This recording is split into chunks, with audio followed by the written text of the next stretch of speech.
Hello, welcome to Dakota Test Prep question walkthrough.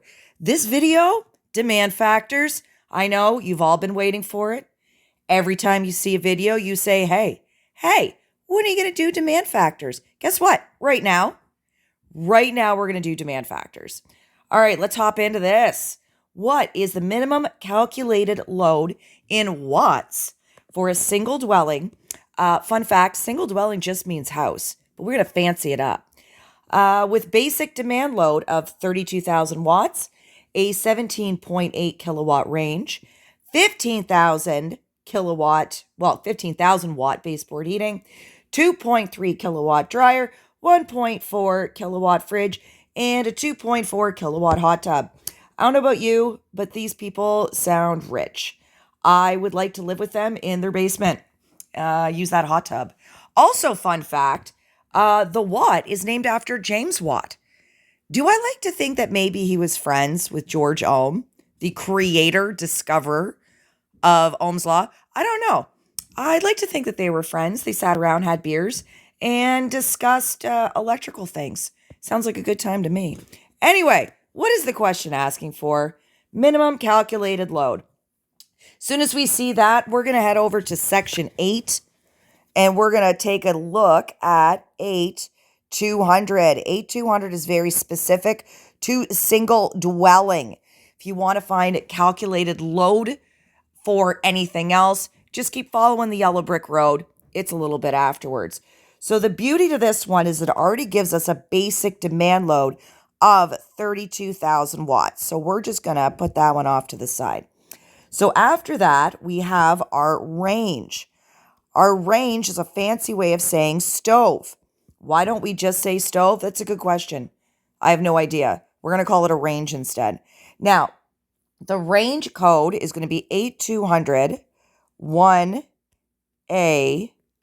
IV. And for those of you who actually did learn Roman numerals, IV means 4. So this code's a little wonky donkey. It says, let's change the color, mix it up a little bit.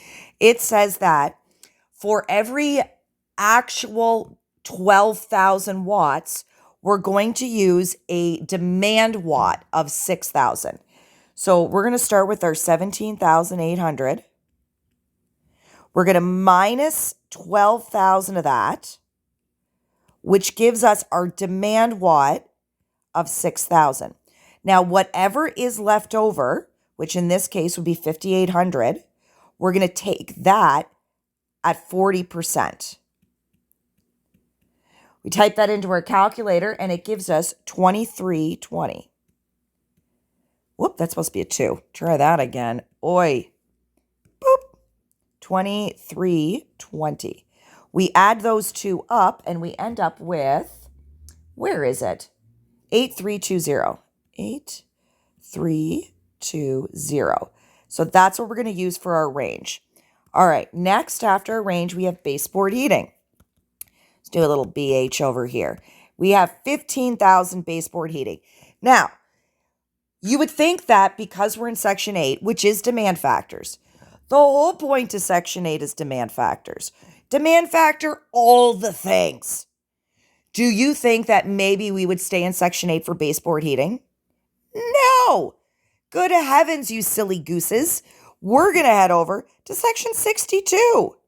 Because why would we keep all of the demand factors in one place? That's just silly. So section 62 tells us that if it's individually thermostated baseboard heating, we take the first 10,000 at 100%, and anything over 10,000 we take at 75%. So here we have 15,000.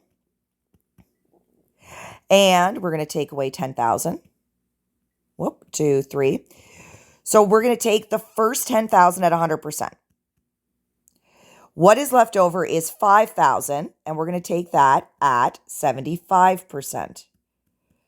And that at 75% gives us 3750. We're going to add those two together, which means we have a demand calc of 13,750 for baseboard heating. Beautiful. Now we move on to the dryer and the fridge. Both of those are considered additional loads. Now, We're back in section 8, because why not? We're going to have 1A, and additional loads is VII, which means 7. The 2 rules to additional loads are, 1, it can't have its own code rule. So no code rule specific to it. No code rule. And 2, it has to be over 1,500 watts, 1.5 kilowatts. So if you don't have a specific code rule to something, it's considered an additional load. So there is no specific demand calc for dryer, and there is no specific demand calc for fridge. So that would be considered additional load. But it also has to be over 1,500 watts. The dryer is, the fridge is not. So we actually don't even pay attention to the fridge. We ignore the fridge even exists.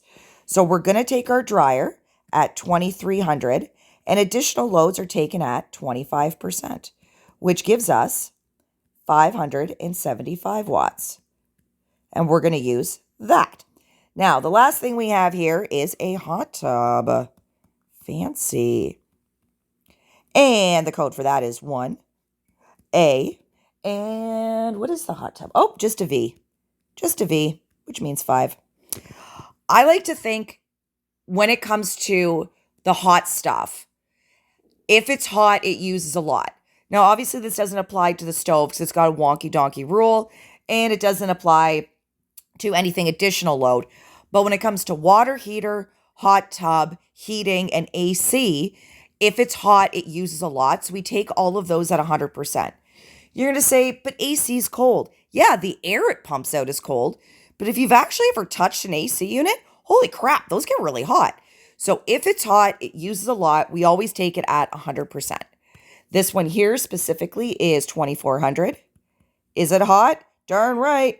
Uses a lot. So we're going to take it at 100%, which leaves us with the 2,400. So now what we're going to do is we're just going to add all those bad boys up. So we have our original 32,000. We have our range at 8,320. We have our baseboard heating at 13,750. We have our additional loads at 575. And we have our hot tub. Oh, I don't know why I did that. Put pluses in there. At 2,400. You add all those up and you end up with 57,045 watts. So that's our answer right over there. Now, that's the end of this question. However, if the question asked about anything that required ampacity, because this is a single dwelling, we would divide our watts by 240 because that's the voltage we use when it comes to single dwelling. So this is the answer to this question. But if it was a little bit more asking about supply conductors or anything like that, we would take the wattage here and divide it by 240, and that would give us our amperes. And that, my friends, is done. Ta-da!